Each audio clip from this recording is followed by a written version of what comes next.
The Uposatha observance.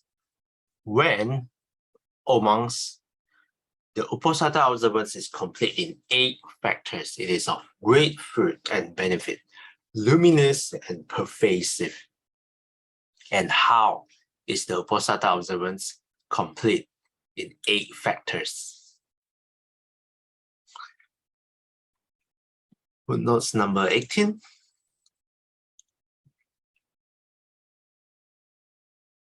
On the Uposatha, see page 153. Yeah, so we have read this before on page 153. Okay. Here, monks, a noble disciple reflects, thus, as long as they live, the Arahants abandon the destruction of life, abstain from the destruction of life, with the rod and weapon laid aside, they are conscientious and merciful and dwell compassionate toward all living beings. Today, I too, for this day and night, will do likewise. I will imitate the Arahants in this respect, and the Uposatha observance will be fulfilled by me. This is the first factor it possesses.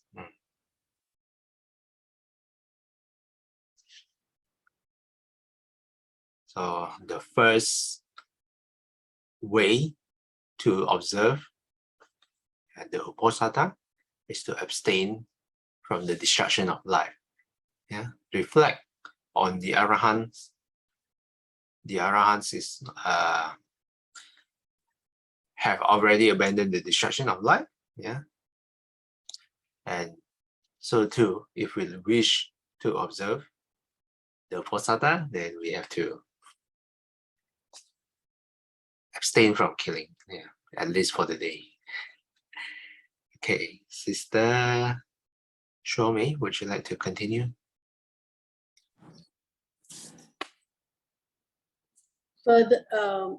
Further, he reflects, as long as they live, the Arahants abandon the taking of what is not given, abstain from taking what is not given, they accept only what is given, expect only what is given, and dwell with the honest hearts devoid of theft. Today, I too, for this day and night, will do likewise. This is the second factor it possesses. As long as, you can continue, it's fine. As long as they live, the Arahants abandon sexual relations and observe celibacy, living apart, refraining from the coarse practice of sexual intercourse. Today, I too, for this day and night, will do likewise. This is the third factor it possesses. Okay, thanks, Sister Shomei. Yeah. So the purpose of Uposatha is to live like how the Arahants live. Yeah. So at least in regards with body and speech, we imitate the Arahants. Yeah.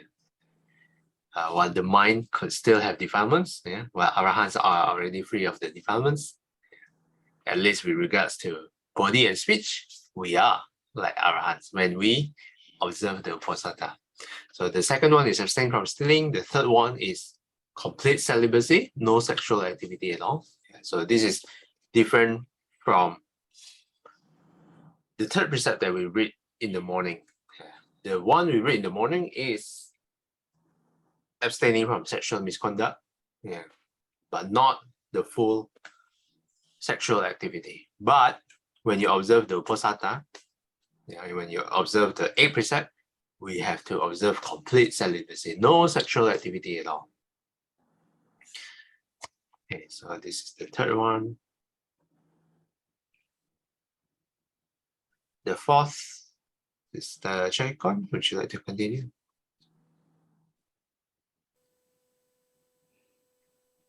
As long as they live, the Arahants abandon false speech, abstain from false speech. They are speakers of truth, adherents of truth, trustworthy and reliable, no deceivers of the world. Today I too, for this day and night, will do likewise. This is the fourth factor it possesses. As long as they live, the Arahants abandon wines, liquors, and intoxicants, the basis of negligence, and abstain from them. Today I too, for this day and night, will do likewise. This is the fifth factor it possesses. Thank you. Thanks, Sister Joy Kun.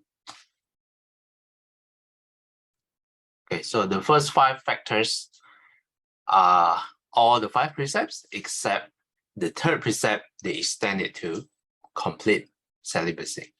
Okay, let's continue, Sister Aikim. As long as they live, the Arahants eat only one meal a day and refrain from eating at night, outside the proper time. Today, I too, for this day and night, will do likewise. This is the sixth factor it possesses. As long as they live, the Arahants abstain from dancing, singing, instrumental music, and unsuitable shows, and from adorning themselves by wearing garlands and applying scents and ointments. Today, I too, for this day and night, will do likewise. This is the seventh factor it possesses. Okay. Thanks. Do I continue the last one? It's okay.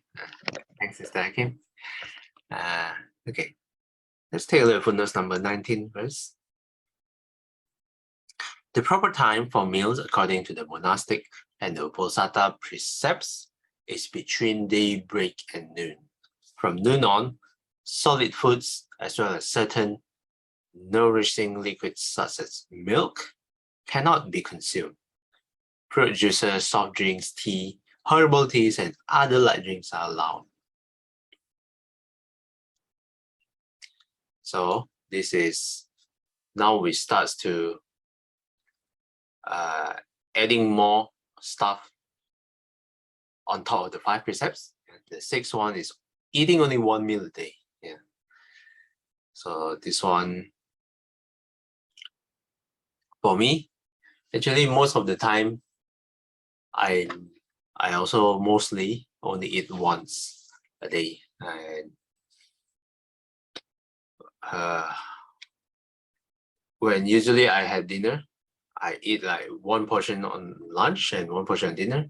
But if I only eat once, I have a bigger portion on lunch, probably around 1.5 portions.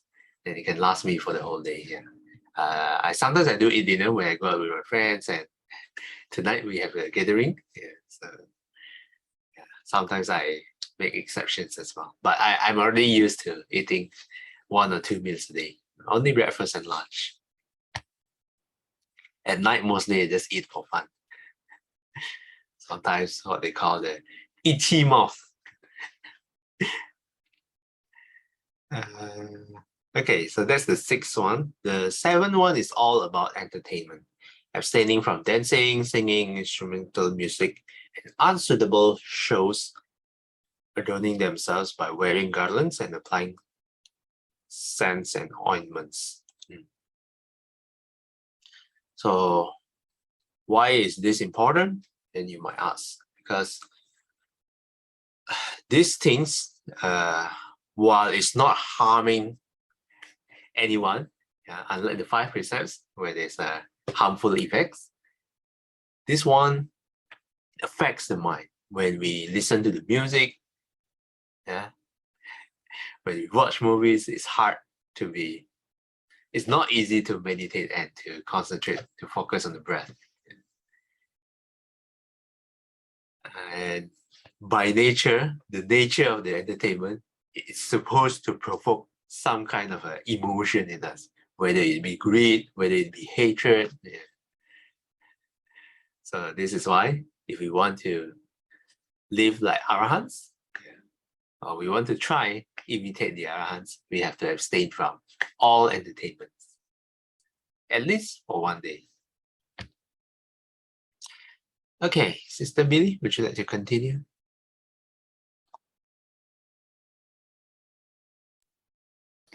As long as they live, the Arahants abandon the use of high and luxurious beds and seats, and abstain from using them.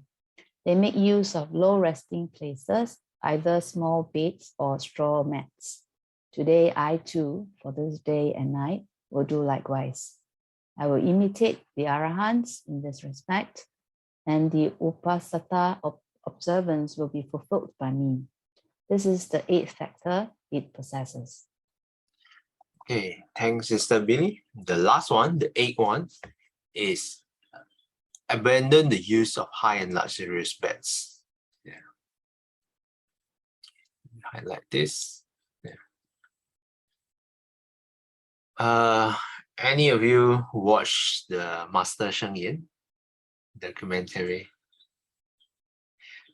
Some of you. If you recall, I think Master Sheng Yin is a good example of this. On one part, he mentioned that he only sleep on a very simple, low resting beds, on a small beds. They are very small parts. And when I watched that, I was like, oh, so this is how it's supposed to be like. So I asked Shifu one time, why does the height matter? You know, whether it's high or low. Shifu mentioned that, well, sometimes when the bed is high, it does indicate some kinds of luxury. So it's best to avoid that. Okay, let me check. 1, 2, 3. Okay, I think we'll continue next time. Any questions or comments about the Uposatha observance or the 8 precepts? Yeah. Okay, if no questions or comments, Sister Billy, would you like to do the dedication? 回向，愿消三障诸烦恼，愿得智慧真明了，普愿罪障悉消除，世世常行菩萨道。 Thanks, Sister Billy. Till we meet again, we will be guided by the Buddha, Dhamma, and the Sangha. Sadhu, sadhu, sadhu. Have an observant Friday ahead.